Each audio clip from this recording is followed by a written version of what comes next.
I'm not impatient. What the fuck is... Hey, Brian. Ryan, Cool. Ryan, you need to just...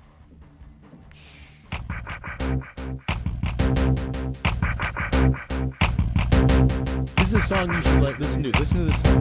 It sounds more exciting than what it is. So let's see how we can lose our next 3 listeners. Can I tell my goddamn story? Let's try to work on our people skills. Can I tell my goddamn story? And what are we talking Testicles, 1, 2, Testicles, 1, 2. Welcome into the meantime. This is our mega checking in we'll have here with Gail Jones, who'll be joining us shortly. Episode 35. Holy shit. Ronalogues weeks 21 and 22. If you can believe that shit.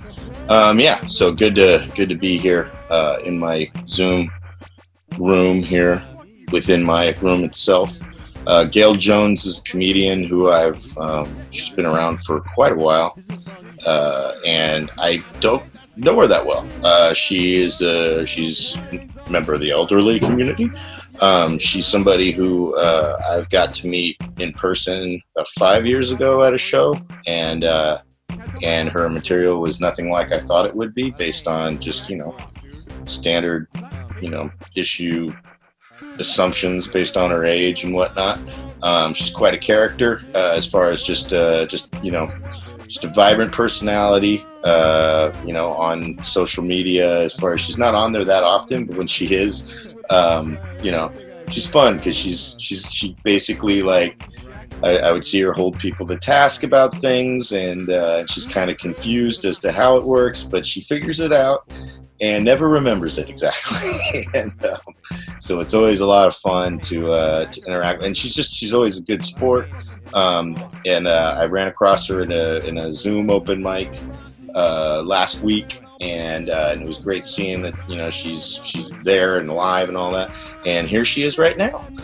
So let's get her dialed in here, and hopefully it shouldn't be too much. There she is, Gail Jones. Hi there. How the hell are you doing? You. You look beautiful. How are you doing? Well, I'm doing good today because I'm meeting with you. Otherwise, I'd be dragging around here. You cheer me up. Awesome. I'm glad to hear that. That is awesome to hear. Yeah. No, how are you doing? It was just one of those things, seeing you last Monday at the Woodham's Zoom mic, and just seeing you there and getting a chance to interact with you briefly. And then I was like, I've been doing these things, and we've been doing Zoom, and I was like, Gail knows how to use Zoom. Hell yeah, let's talk to her. So thank you for taking the time to do this. So, well, you're very welcome. I can't see anything now. I can't see you. I don't know. I probably did something wrong.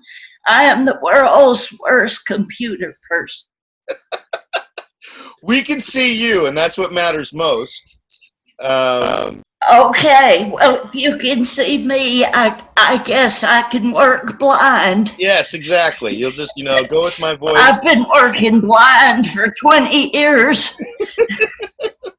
So one of the things I wanted to do, because I was just talking a bit in our little in my little opening statement, or whatever. This is a recorded show, so it's not live. Oh, that's good. Thank God for that. There will be an audience. They will watch it. I know they're going to fall in love with you. But I wanted to just give people backstory, because we met in person, I realized 5 years ago, at a venue in San Francisco, where we did what a lot of comedians do. We performed for almost no one at a show in San Francisco for Valerie Branch, if I remember. And that's when I discovered that MeanDave was really sweet as pie and made me the best sandwich I've ever eaten in my life. That was one of the things when you said, because you mentioned the sandwiches last Monday, and I that's when I was realizing, I'm like, that's right, Gail knew me when I was still working in San Francisco. Let me make sure that you're still, I think you might have frozen up on us. Are you there, Gail? Let's see here. Okay, you may have frozen up. Uh-oh. That's There she is. Okay. my urgent. Let's see. I think your Wi-Fi is a little spotty here. Let's see if we can get you out of the Transformer land. Are you there, Gail? Shit. Wait.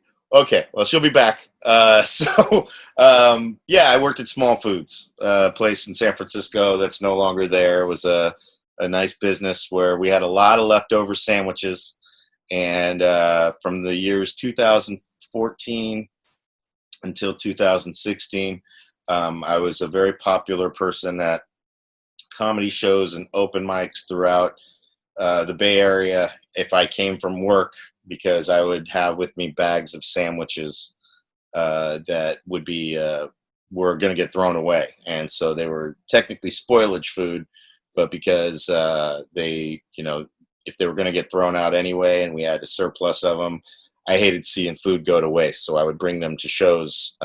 Some were fresher than others, obviously, but let's see what's going on here with Gail. Crack. Here she is. We got her back here. All right. Let's see how round 2 fares up.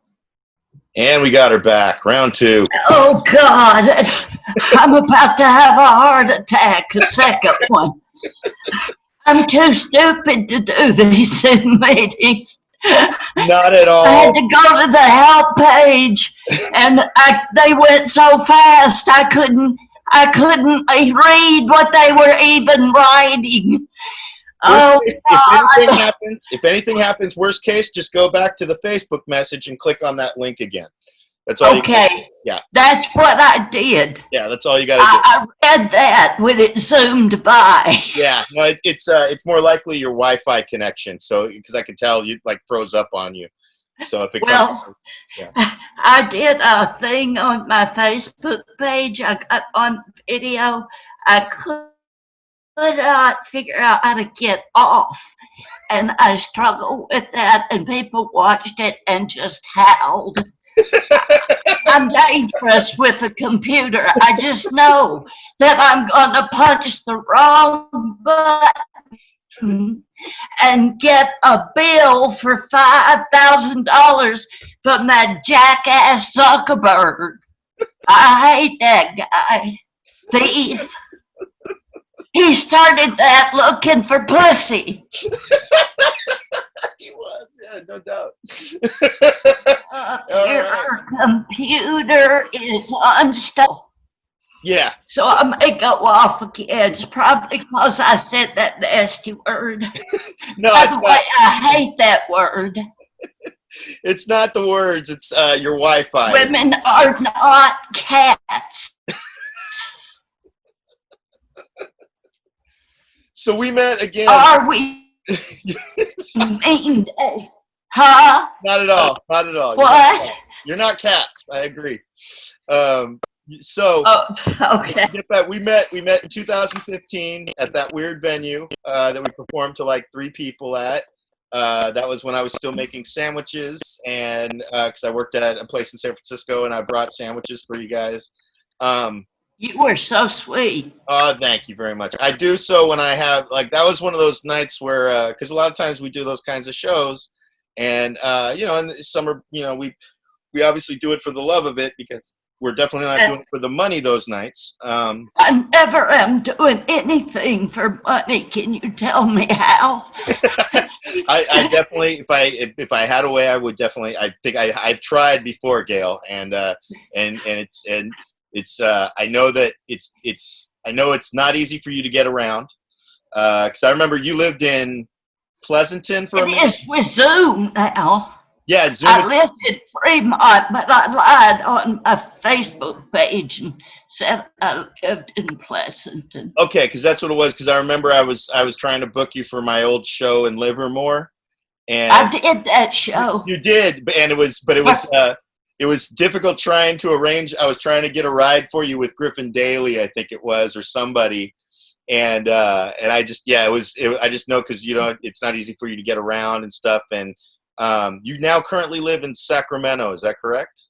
Carmichael. Carmichael. Carmichael. Okay. Yes. Yeah, it's close. It's about 5 miles from Sacramento, I think. Yeah, I stayed in Carmichael when I performed out there. So yeah, I know. Yeah. Oh, Yeah. where did you perform? It's a nice place to. My joke was that it's a nice place. I had an ex-girlfriend who lived there with her sugar daddy, if you know what those are. Oh yeah, I never had one, but I heard of them. So I call was always the sugar mama. sugar mama. I would joke that that Carmichael's a good place where a sugar daddy could settle down and raise a sugar family, and then when he's sick of his sugar family, he can easily murder them and bury them in the yard that no one can see. And then just walk a few blocks away and start a whole new sugar family, because it's a very it's there's no sidewalks, or it would have there's sidewalks, but it had intermittent sidewalks. That's what I remember. Yeah, and it got cracks. Yeah, it's not too good if you're using a walker or walking cane. I'm not using that now, but I was a long time ago. I had 2 major surgeries in 8 days. Mm-hmm. And I wanted out of the Bay Area because it was #1, so expensive. The traffic was ridiculous. You were trapped in your home from well, the only time I could get out was between 10 and 2, and there's too many people, and the rent was too high. Mm-hmm.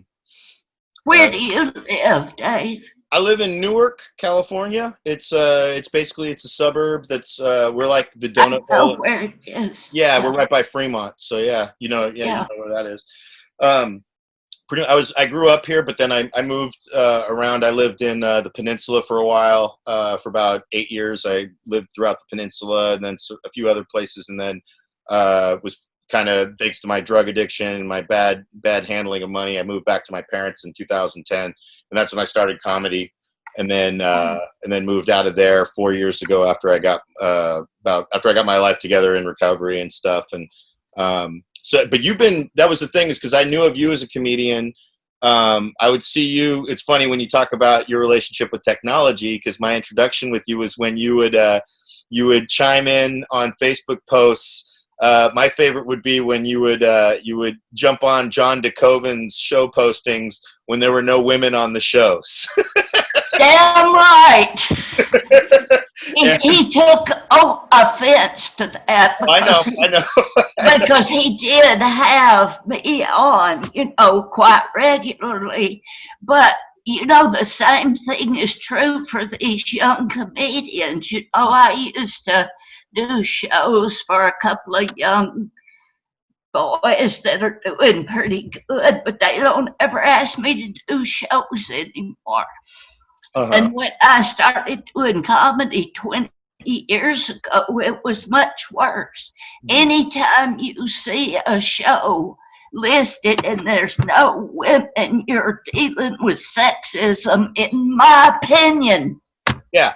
No, and it's funny because I was oddly enough, at a show last night that this very subject came up at the end of the show, and it kind of stirred up a few emotions. But because we have, you mean everybody was pissed off? Everybody was pissed off at each other because no one was listening to each other, and I know that everybody was it's one of those things that happens today where everybody's kind of saying the same thing, but they don't realize it because they're mad at each other for like where it's coming from. And I know them all. But the thing that's funny today, at least with our Bay Area comedy scene, is that I feel like if you ever see a show that has no women on it, it's not because they won't book women. There are some places, granted, there are some places that are more male centric, and I've always told the women comics this: if you see shows that regularly are male centric, chances are those are shows you really wouldn't want to do anyway, because they tend to. Oh yes, I would. You would, Gail. You'll do any show, but I'm saying to the younger women that like deal with a lot of the more male predatory kind of behavior, and just to deal with because we have an abundance of shows. I mean, obviously not right now in Corona times, but before everything shut down, we have a very strong supportive scene in the Bay Area that, as I've always come to know it, does a lot to be open to female and comics of diversity for the most part, LGBTQ and all of that. The one group that I see having the most trouble being represented, knowing full well, seeing them around, is the disabled community more than anything else, as far as like access to stages and stuff like that. People don't, but beyond that, my point being was that if you see a show without women, especially if it's with comics that are pretty in contact with women a lot, the main reason is because they either booked women and they dropped out, or a lot of women. The show must go on. The show must go on, and you don't drop out. Yeah. Well, the thing is that it's not just the show, but it's mainly it'll be because they've asked women, and a lot of the women are booked up, and because a lot of shows they do go out of their way to try to find women. Not saying every show, not saying it's always going to appear that way, but we don't have a large pool of women comics available. I wonder why. It's a different problem now. It's a strange problem now. I go out of my way to find women comics for a lot of the shows that I do, and also I've also call me up, honey. I've also put on one of my favorite things that happened was I've had women comics on a show and the other female comics on that same show, kind of because they would be newer. If they're newer women comics, granted, they're going to be newer. They might not be as strong. And I've watched the more experienced female comics trashing the newer comics, just being like, oh, they don't know what they're doing. I'm like, yeah, that's because they're fucking learning, like give them a chance like that. Well, but don't you ever see male comics doing that? You're in trouble. Oh, I see everybody does everything. You have went and said the wrong thing to me. I wanted to, but before you're getting up to that old myth of women can't get along. Well, I'm not saying they always have cat fights. I want to say it's funny to me that I would hear that shit. And I don't tell anybody about it. I just, I could very easily name names, but I'm not going to. But the funny thing. Back when I started, there was this big, tall comic in. I may have told you this. Let me know. I may be one of those old people that repeats themselves. I can't remember, but I hate to be redundant. But me and Sue Farrar were walking into this open mic. And we heard his loud mouth say, well, here comes the old ladies. And then I was at Comedy Day, and this guy, Gonzalez or something was his last name. He looked at me and he said, Gail Jones, what are you doing here? Well, I told him, I tore him a new asshole. Uh-huh. That might have been Big Al. I wonder if that was Big Al Gonzalez who said that. Who knows? His name was Gonzalez. Mm-hmm. I can't remember his first name. I'm old. I can't remember these things. Yeah, you know what? And you shouldn't because they're probably just long forgotten comics. Nobody gave a fuck about it anyway. But I wanted to kind of before we get caught up on a tangent, I wanted to kind of get a little bit of your history because I remember what little I do from the set that you did from 2015. But if I remember correctly, you're from the South. Is that correct? I was born in Alabama. I grew up in Alabama, Georgia, and Tennessee. Okay, so then that's technically the South, correct? Correct. Right. You're right again. That's twice you're right. And that's one of the things because you're from the South, and if I remember from your act, you said that prior to being a comedian that you were a sex educator. Is that correct, or did I? Oh, I was a comedian, and I was still practicing as a licensed clinical social worker. Social work. Okay, that's what it was. And I studied behavioral short-term sex therapy at UC Medical Center in San Francisco for a year. That's what it was. Okay. So about 10 years of my practice was sex therapy, and I got tired of talking about sex, and I started working with depression and anxiety and kids and stuff like that, child sexual abuse, stuff like that. Wow, that's cool.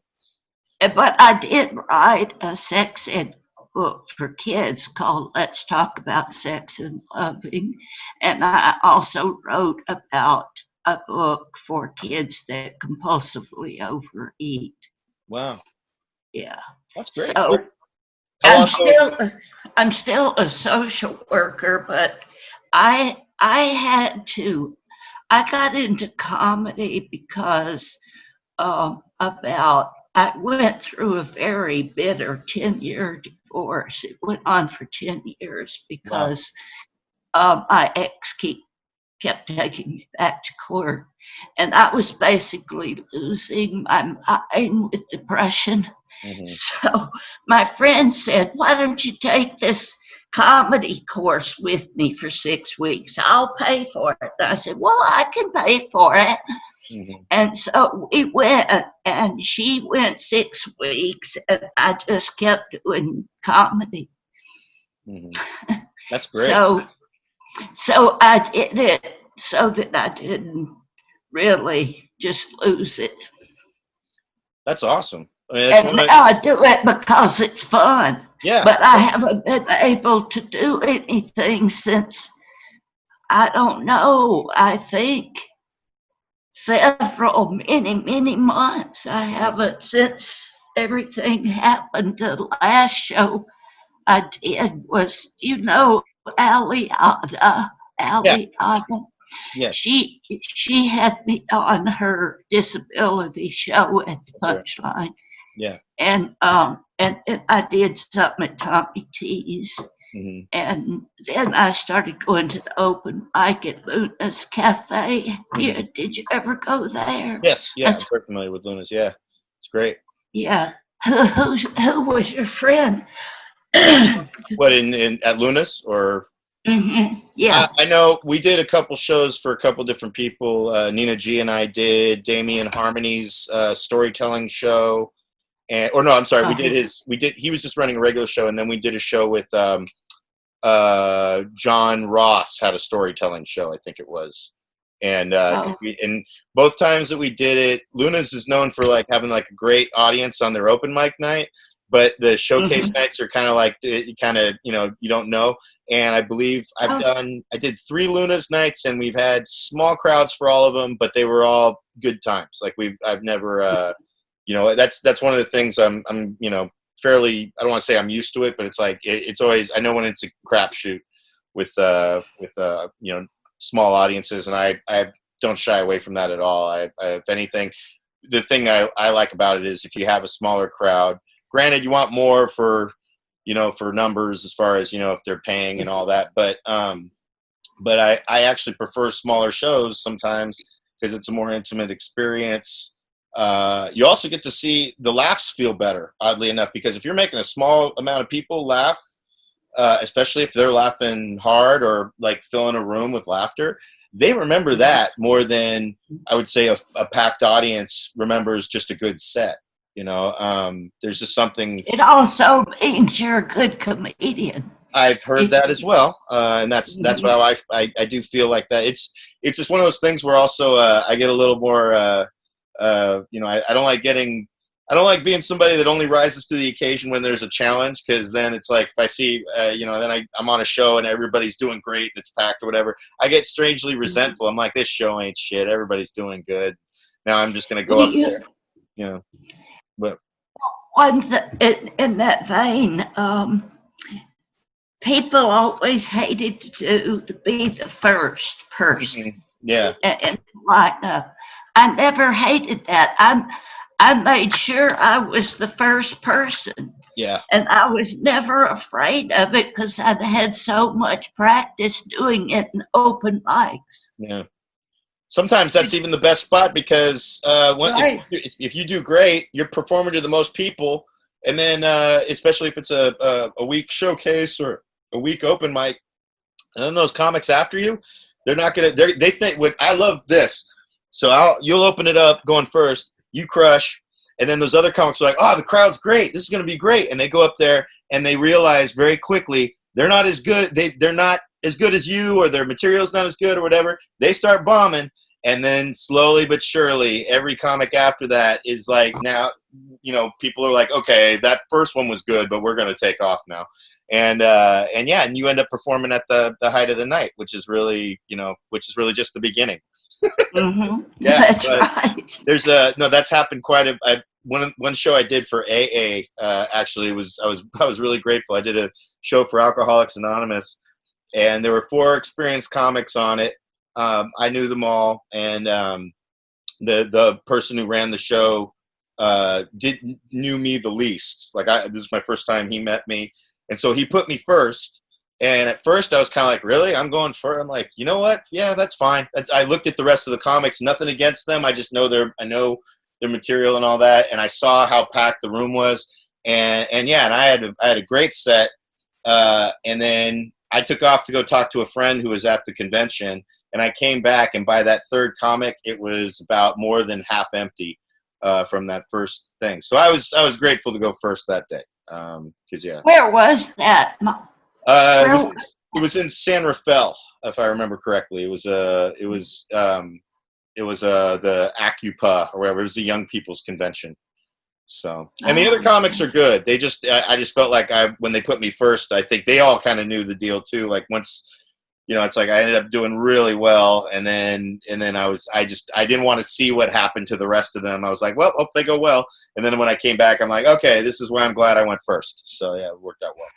That's right. You got paid the same. It wasn't, if it was a competition, yeah, I definitely would have won that shit, but still. Yeah. Well, I went to the Edinburgh Comedy Festival. That happens in August. Mm-hmm.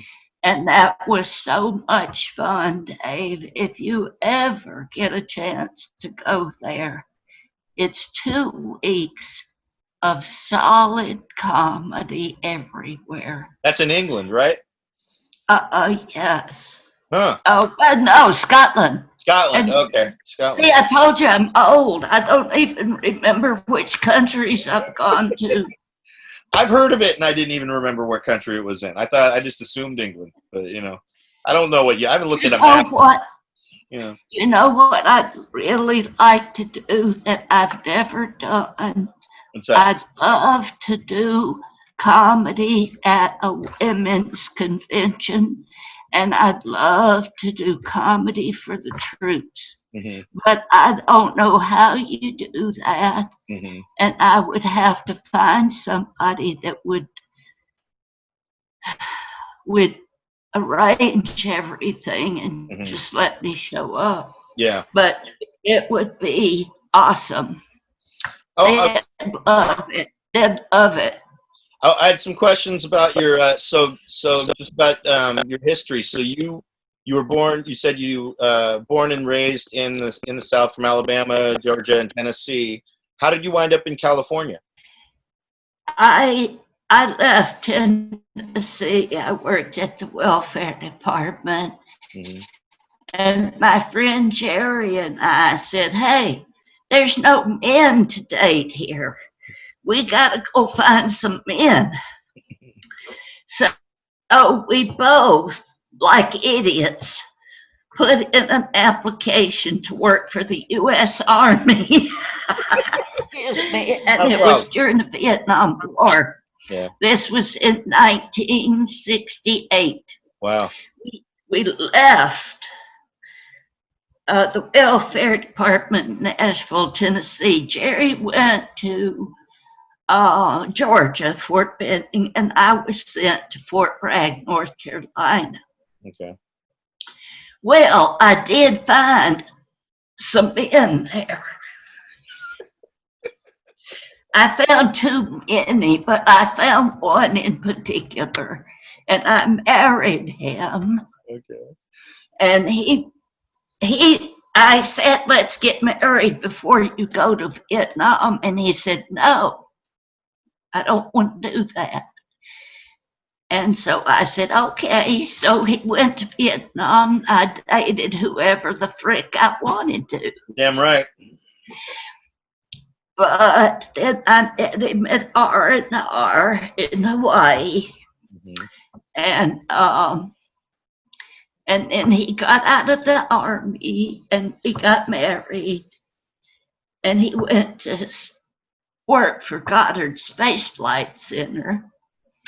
And then he worked for an undercover agency, and they sent us to San Jose, California.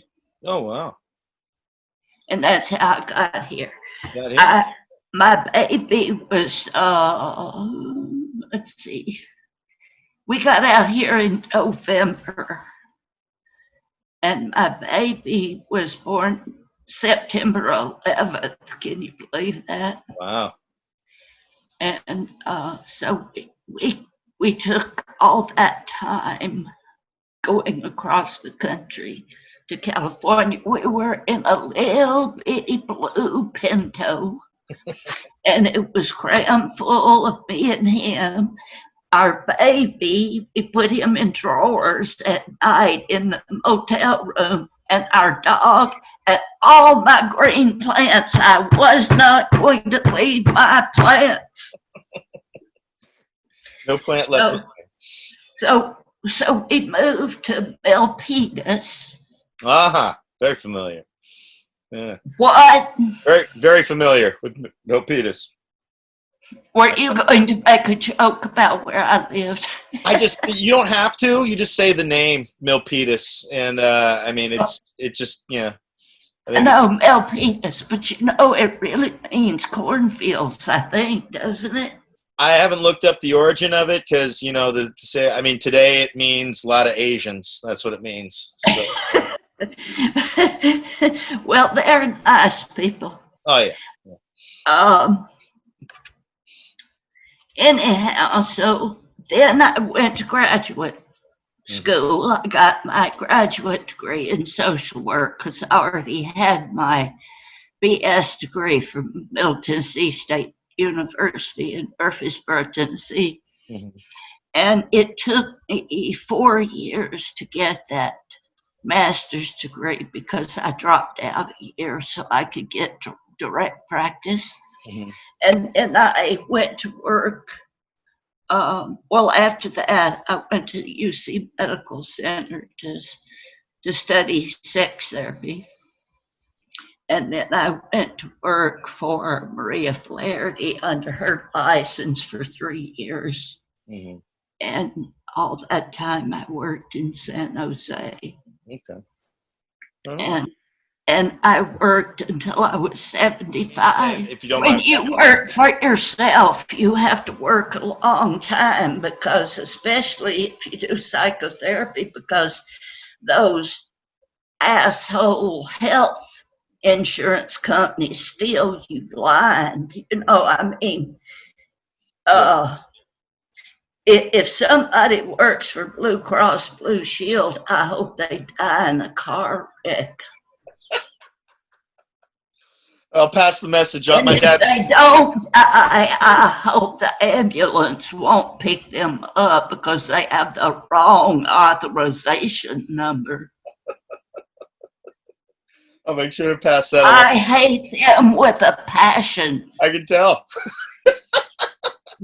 I'm not kidding you. They are the modern day robber barons. Oh, yeah. Oh, man. There's a woman here. She has HealthNet, and she's got a tumor, and it hurts for her to walk, and HealthNet won't pay for her to get it until October. Why October? Well, because I don't know. Yeah. I don't know. Oh, that's strange. I hate HealthNet. I hate Kaiser. I'm on Medi-Cal just because I'm under the poverty line, and I haven't used it once, but I hear good things. But at the same time, I'm like, I'll go when I absolutely have to. it's really just. Well, don't do that. Go for a checkup. Dave? Because Yeah, you, I'm good. I'm healthy. okay. You know, yeah, I'm not saying like I'm ignoring any health issues. It's more the fact that you know, it's one of those things where you know, I feel pretty healthy, and I don't, you know, I probably should go to the dentist more than anything else, because that's Because that could cause you to have a heart attack if you had bad teeth. Did you know that? you know what? That's not a problem. I'm not, you know, I'm not that would actually not be the worst thing on the planet these days. A heart attack? Yeah. A heart attack As wouldn't long as be it takes me out. As long as it takes me out. So I'm Oh.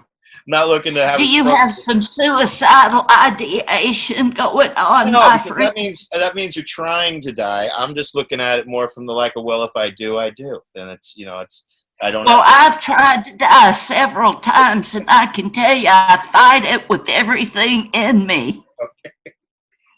When they were cutting my chest open and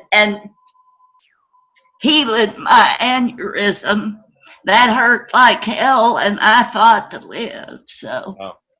So that's so I don't have your philosophy. No, I know you I don't like to go anywhere that I haven't been before.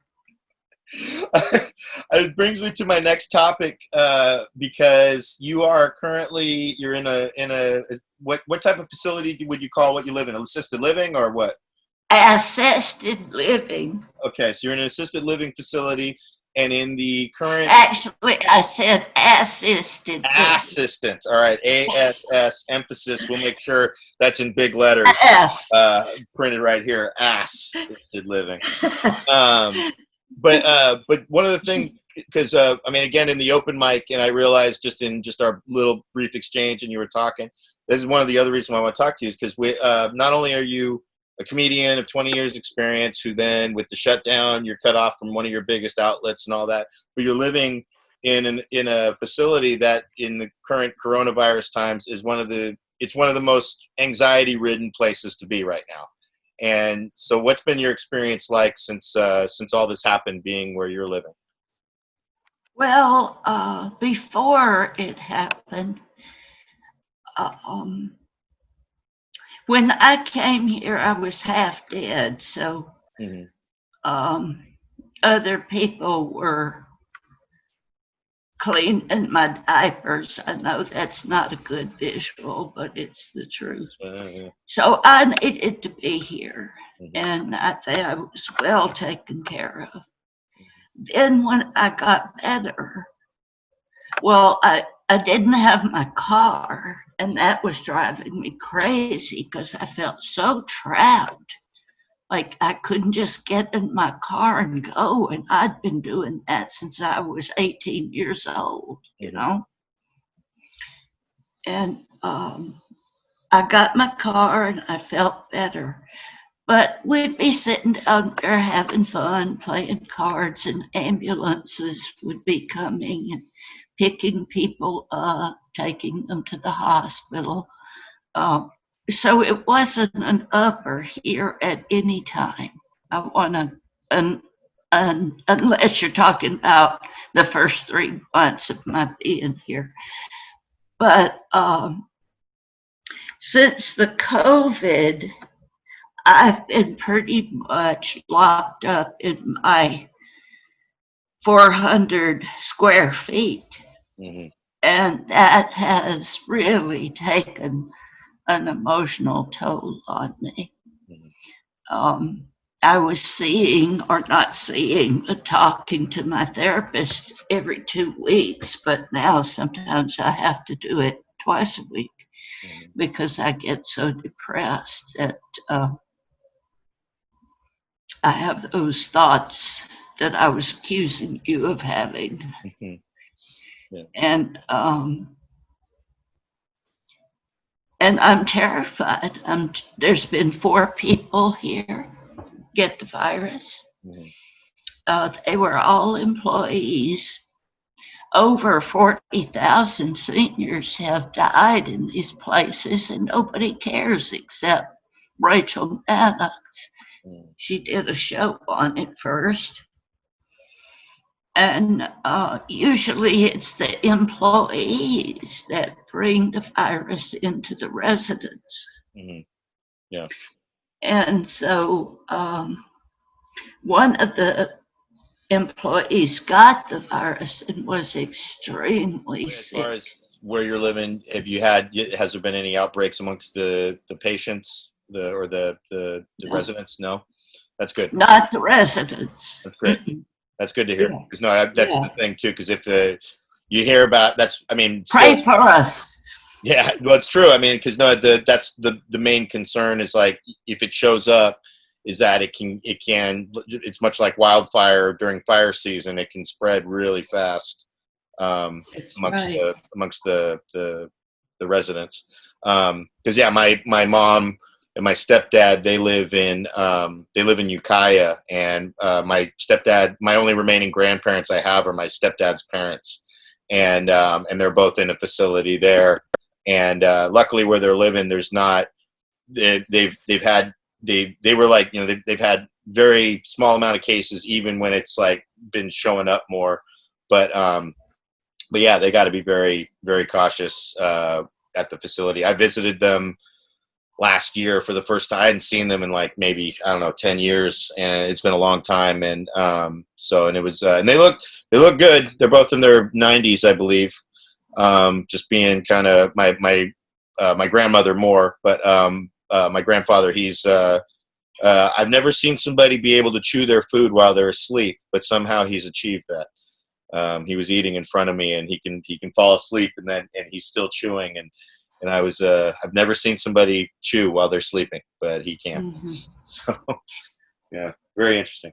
But Well, I'll tell you this, and I'll tell your audience this. Yeah. If you have anybody in assisted living, go see them if you want them to stay alive. Because we need our family and our friends to help us live through this and to live in this place. Mm-hmm. And an example, they've set up a window here that people can come and visit, but you have to set up an appointment first. Yeah. And one friend of mine was going to come, but she put so many other things first that she couldn't get to see me. And I'd taken a shower. Mm-hmm. I'd put on lipstick, comb my hair like I did for you. Yeah. I even shaved my legs for you, Dave. Flattered. See? There they are. Look at them, the gams.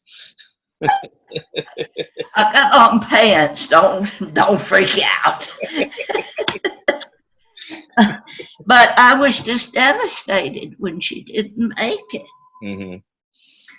And if I didn't get to talk to my family, what would be the point of me even living?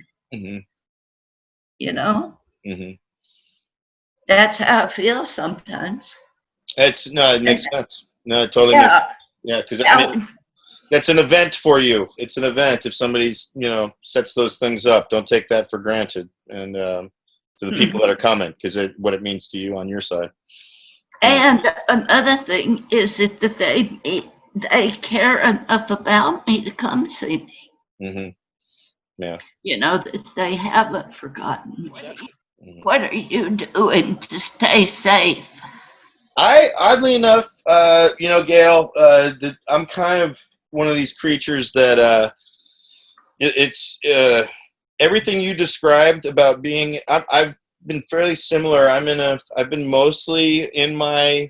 I don't even know what the square footage of this room is. It's it's fairly small, but I love being in my room. I've been. My line is that everybody really has had. Who knew that people's biggest feeling of being outside of their comfort zone is being in their comfort zone for way too long. And I honestly since it all hit, granted, there's times when I may feel like, if I need to get out, I'll go for a walk. I'm a fairly isolating, distant person to begin with. So for the most part, I haven't. The biggest change since being in shelter in place is that I haven't been able to regularly be a part of my recovery groups, because I've been in 12-step recovery since 2013, and for the most part, I've always maintained regular meeting attendance, having a commitment of some kind that I regularly do. And some stuff happened at the beginning of the year where I had to make some changes. And right as I was in the middle of those changes, that's when the virus hit and everybody was ordered to shelter in place. And I hate to say it, but it couldn't have happened at a better time, because there was a lot going on. The recovery community has really not known how. This is unprecedented. So even the recovery community didn't understand how to go about carrying on recovery beyond a lot of meetings. The vast majority of everybody went to Zoom meetings, which is a great alternative.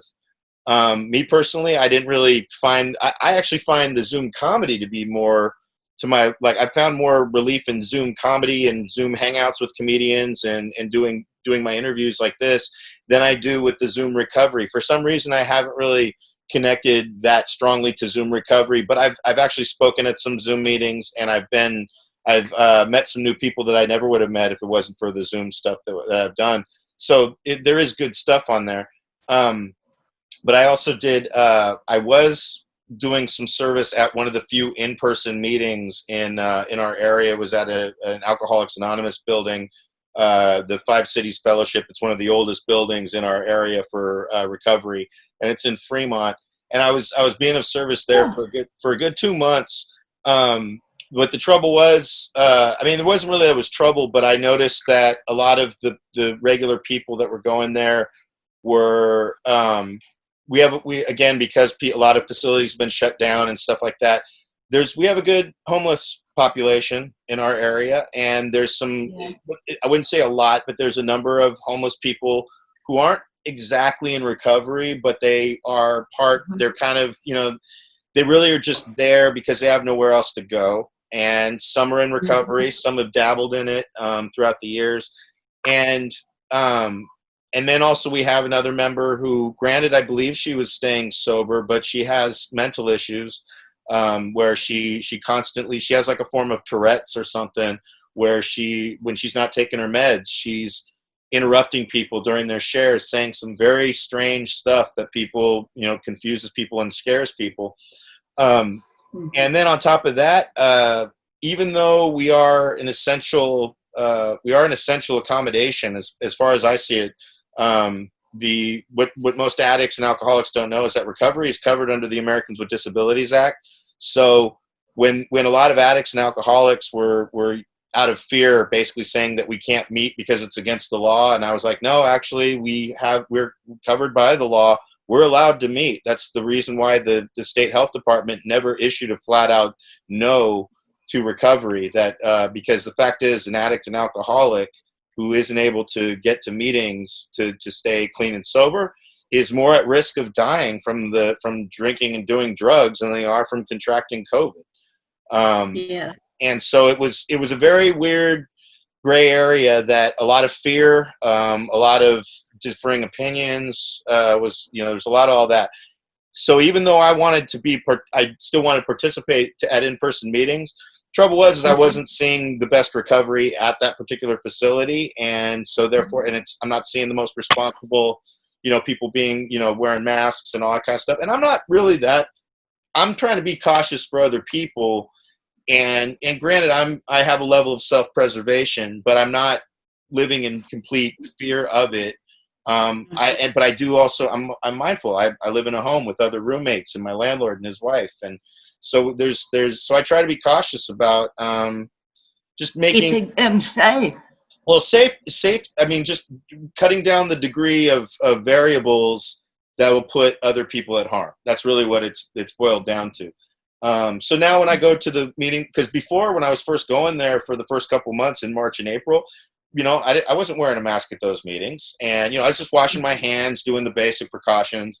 But now when I go to those meetings, if I do, I'll be going tomorrow night. I wear a mask. I bring my hand sanitizer.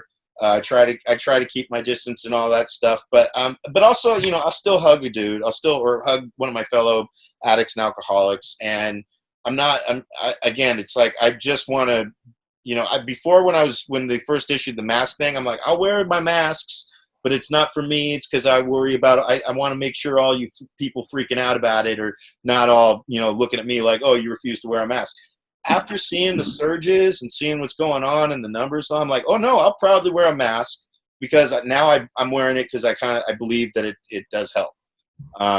You know, I'm not sitting here just doing it thinking that I'm just going through the motions for the fearful. Now I'm really I feel like it is kind of more of a civic responsibility, and it's unfortunate that a lot of people just won't see it that way, that they think somehow it infringes on their fucking rights, when it's like, oh, okay, you know, and these are the same people that don't want to wear masks are the same people that are trying to tout the all lives matter bullshit in the face of the Black Lives Matter. And it's kind of like, okay, well, if all lives matter, why aren't you wearing a fucking mask, dumbass? You know, stuff like that. And so, yeah, it's just it's a very strange time to be seeing things. And then, of course, when all else fails, if there's any good news, it's that, well, people have finally risen and stood up to the tyranny of Ellen DeGeneres not being a nice person. That seems to be in the news. Like that, like, oh my God, there's so much bullshit out there, Gail. It's unbelievable.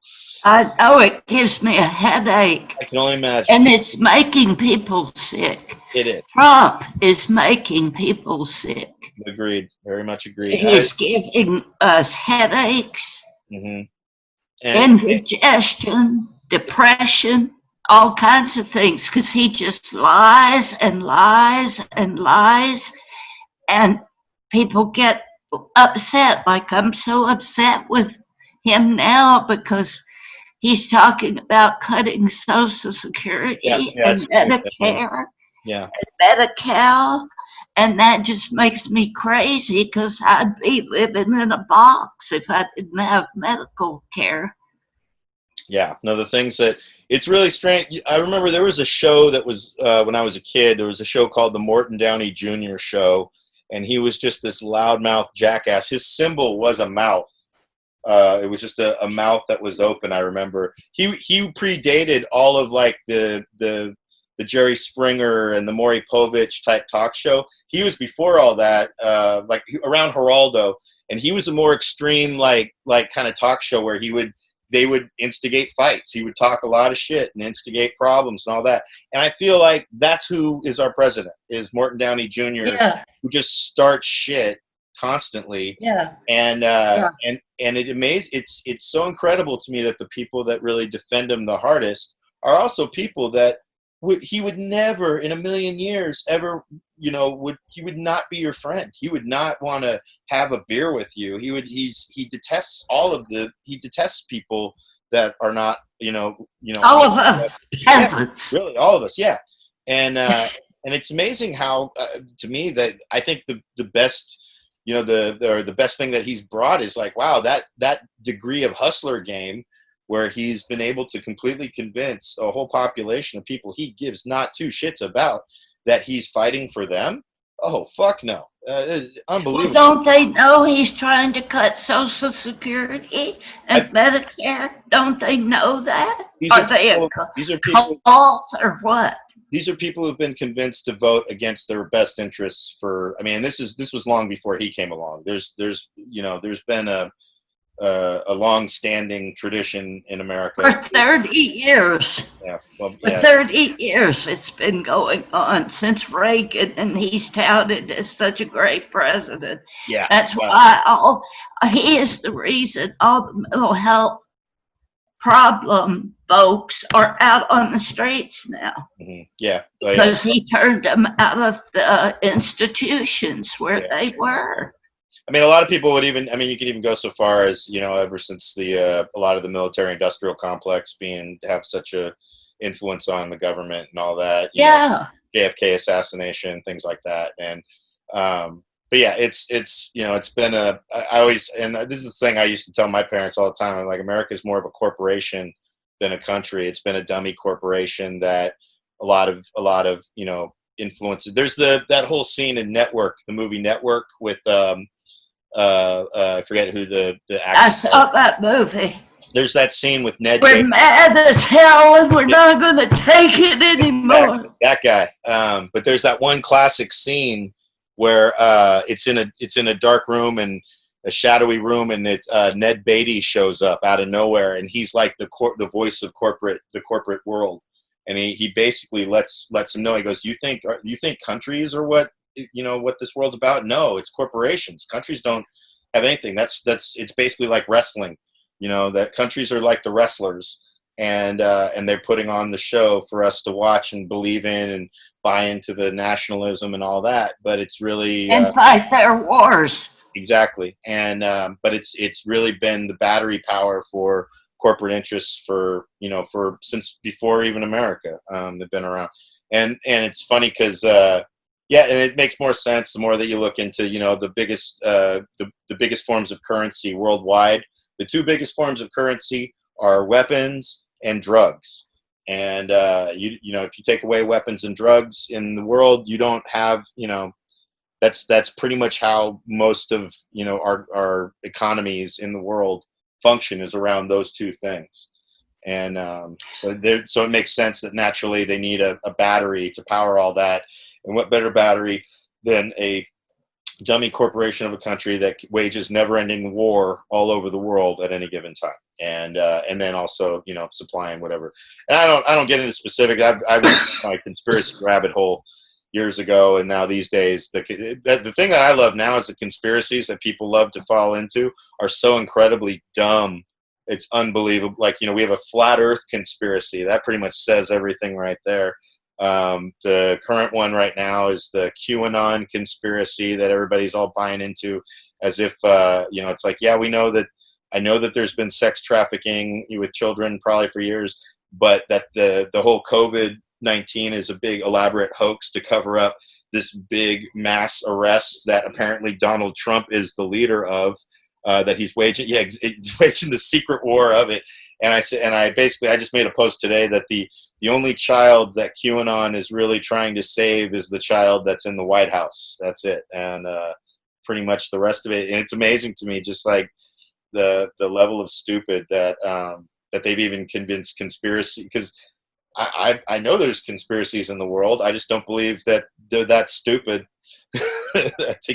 I think Donald Trump is a psychopath. Oh yeah, that's been proven. I don't think there's anything that he hasn't done or would not do. Oh yeah, totally. To further his money and to get him elected. His legacy. God help us if he's elected, because we have just about lost all of our democracy with him already. Mm. And he's already got his Gestapo coming. They just call them federal agents now. Mm. And I hope to God people go vote for Joe Biden. He is a good man. I've followed him for 30 years. Yeah. There's good and bad in all these things, but I would rather have somebody who had more qualifications for the job than a guy who basically was on The Apprentice for I don't know how many years. And you're fired. Yeah, I mean he had no qualifications. And it's amazing to me that people are still convinced that that's still a good choice. And in having, I mean, I actually made one of my own campaign. I put it on Facebook, is dead dog, dead cat for 2020. Those are who I vote for president and vice president. I saw that. Yeah. What choice do we have at this point? It couldn't get any worse. Well, I like Biden. I think he's a choice, and he's going to choose a good running mate that'll help him with the government. He has more experience than anybody who ran. And if you look at his eyes, Dave, he doesn't have hate in them. Like Trump. Biggest criticism is he has a little too much love in him, but that's a discussion for another time. That's yeah. Well, it's been fun. I really appreciate you inviting me, Dave. And it's nice to see you and talk to you. Same to you. I gotta go pee. You know, Okay. an old person's bladder doesn't last forever. Is this long enough? This is do you perfect. think? No, it's perfect. And I was just about to say thank you very much for spending your time and holding your bladder and sharing so much of yourself with us today, Gail. And, Are you a friend on Gail Jones, Southern Sex Therapist? Have you ever looked is that at on Facebook? Is that on? Yeah. Yeah. No, I've seen it. Yeah.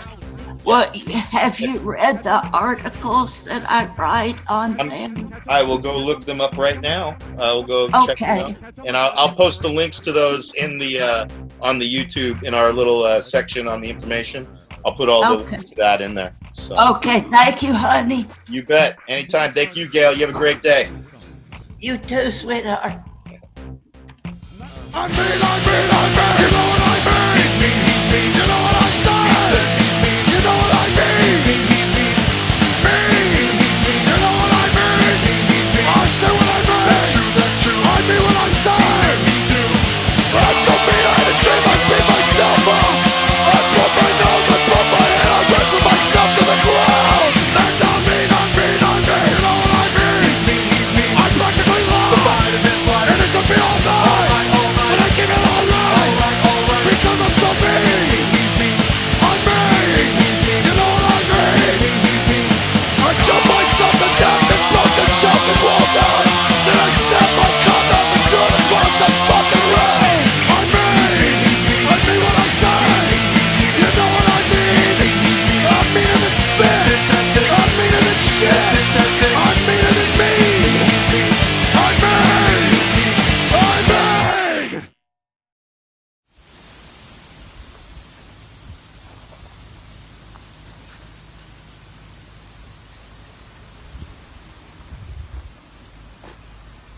Fuck.